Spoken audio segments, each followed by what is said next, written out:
Now, I want to turn to talking about China. We all know that China has very substantial economic headwinds.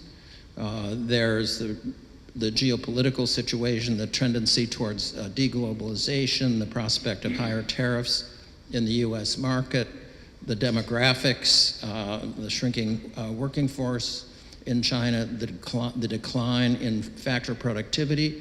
All of those are major, major headwinds. I'm not going to address them because I think they're quite widely understood. I want to look at a few areas where I think there's a misunderstanding or a misperception about China. And the first of these is that China's convergence towards advanced economy levels has stalled, or what some people are calling peak China.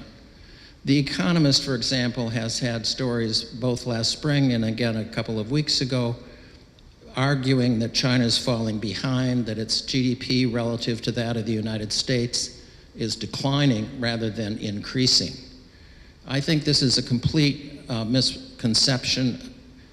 The reason US GDP is going up relative to China is the very high inflation that has prevailed in the United States over 2021, 22, 23, as measured by the GDP deflator. The United States has had inflation of about 16%, China about less than 6%.